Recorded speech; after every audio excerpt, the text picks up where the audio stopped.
Bonjour chers étudiants.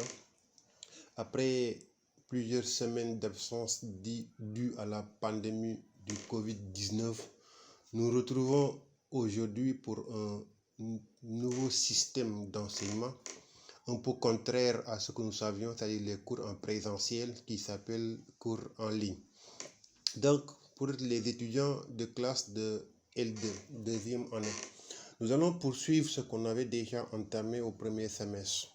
Donc là maintenant, pour ce qui serait du programme pour le second semestre, nous allons essentiellement nous concentrer sur un module qu'on va intituler les régimes douaniers économiques.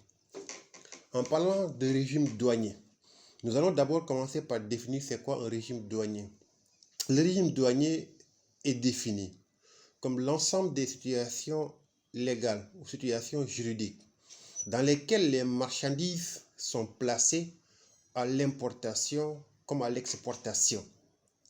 Et dans ce module régime économique ou régime suspensif, nous allons d'abord commencer par le régime de l'admission temporaire. Admission temporaire, AT, est un régime suspensif, régime économique, qui est alloué aux entreprises, alloué aux personnes physiques, leur permettant d'importer en suspension provisoire des droits et taxes des produits finis, des produits semi-finis, des matières premières. Et ça, c'est la définition globale pour l'admission temporaire.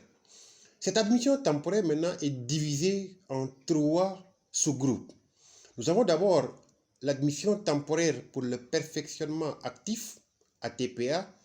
Nous avons l'admission temporaire spéciale et nous avons l'admission temporaire exceptionnelle.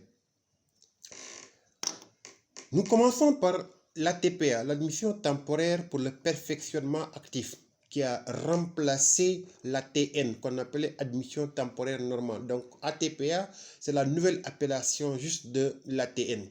Maintenant, ATPA est un régime suspensif ou régime économique qui sera alloué aux entreprises industrielles essentiellement qui sont habilitées à effectuer une transformation de matières premières ou une ouvraison de produits semi-finis. L'ouvraison, vous allez le comprendre comme étant un complément de main-d'œuvre.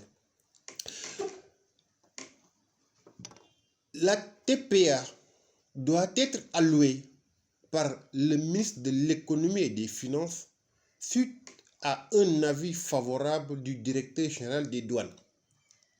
Ce régime permettra aux entreprises industrielles d'importer en suspension provisoire des droits et taxes des matières premières, des produits semi-finis qui vont faire impérativement l'objet d'une transformation. Là, on fait référence à la matière première ou objet d'ouvraison, complément de main-d'œuvre. Là, nous faisons référence maintenant aux produits semi-finis ou produits semi-ouvrés.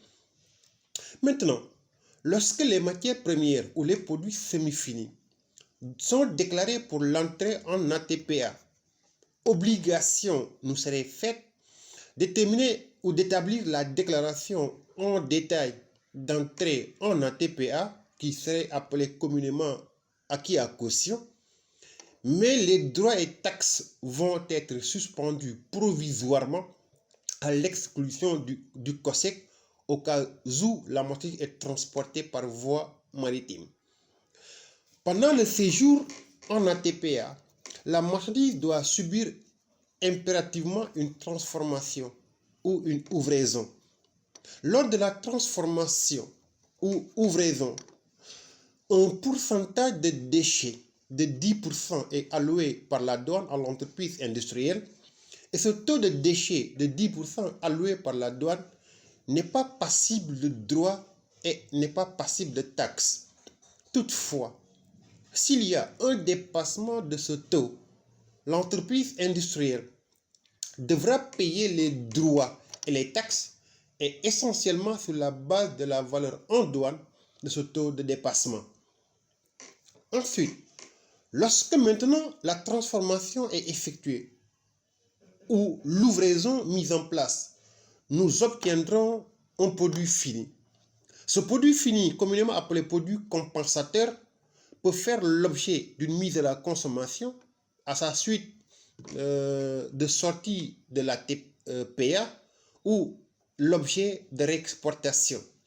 Mais comme la TPA est définie comme étant un perfectionnement actif où des marchandises appelées matières premières ou produits semi-finis doivent être transformés ou mis en œuvre en vue de réexportation.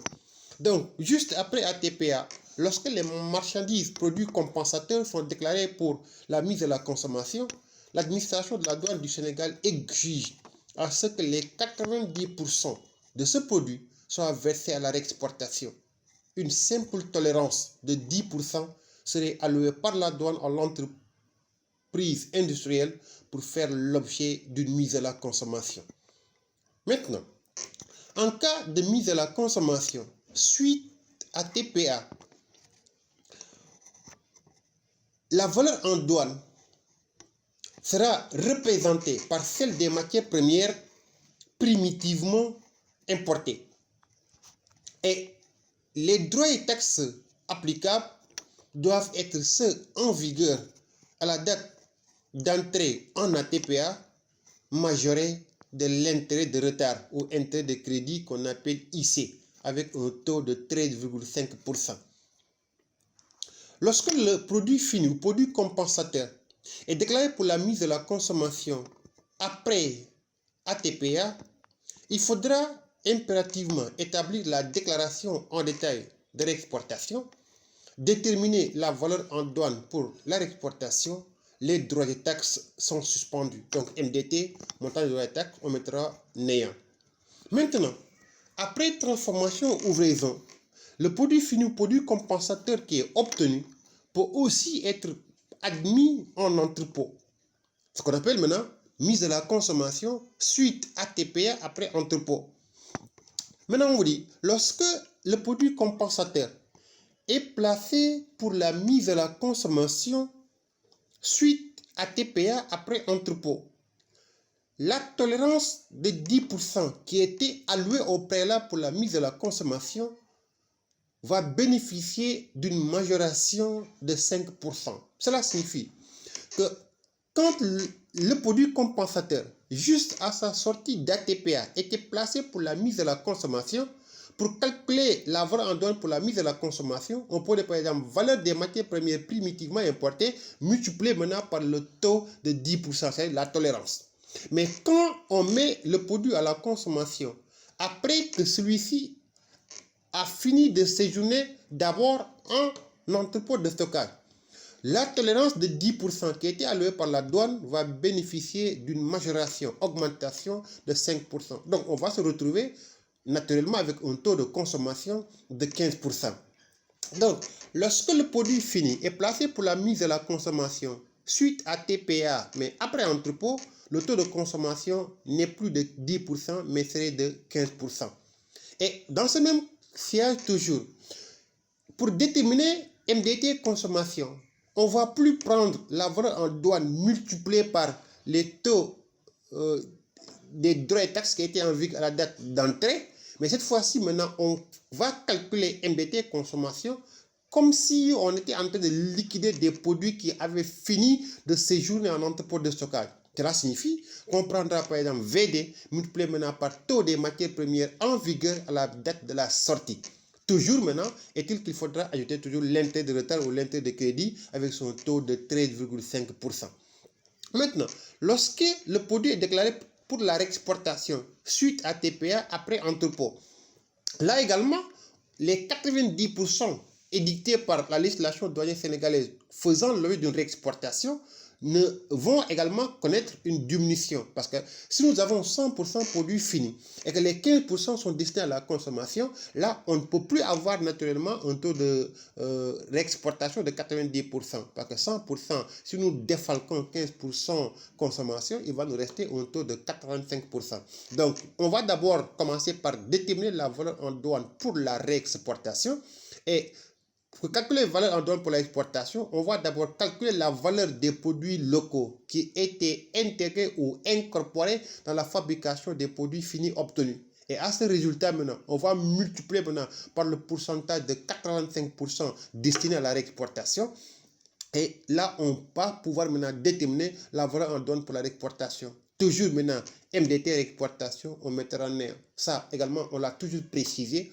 Au Sénégal, depuis 2003, sous le régime OAD, les droits et taxes à l'exportation comme à la réexportation ont été supprimés, suspendus, pour tout simplement encourager les entreprises sénégalaises à booster leurs exportations ou bien faire la promotion de leurs exportations et exportations pour qu'on puisse un jour atteindre ce qu'on appelle l'équilibre de la balance commerciale du pays. Parce qu'on nous a toujours dit que la balance commerciale sénégalaise est déficitaire. Le déficit de notre balance commerciale est simplement dû au fait que nos exportations sont largement en deçà des importations sénégalaises. Si vous voulez également, donc importation sénégalaise largement au-dessus de exportation sénégalaise. Voilà donc ce qui a fait que la balance commerciale de notre pays est déficitaire. Pour combler maintenant ce gap, Ouad avait demandé maintenant en 2003 à ses députés à l'Assemblée nationale d'aller maintenant voter une loi qui va maintenant mettre en place maintenant la suppression des droits et taxes à l'exportation comme à la réexportation pour encourager les entreprises locales, les entreprises sénégalaises à démultiplier leurs opérations d'exportation et de réexportation pour qu'on puisse maintenant un jour atteindre l'équilibre de la balance commerciale du pays.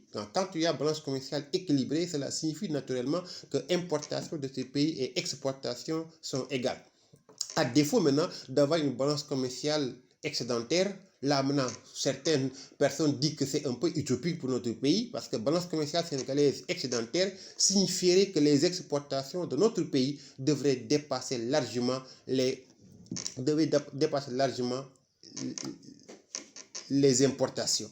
Voilà donc en résumé ce qu'on avait voulu faire comme éclaircissement par rapport au régime des admissions temporaires. Et là, nous commençons par l'ATPA, l'admission temporaire pour le perfectionnement actif. J'espère que par exemple, que vous trouvez là tous les éléments d'information dont vous aurez besoin pour la maîtrise de cette première séance. Je vous remercie de votre aimable attention et vous donne rendez-vous pour la prochaine séance, Inch'Allah. Merci à toutes et à tous.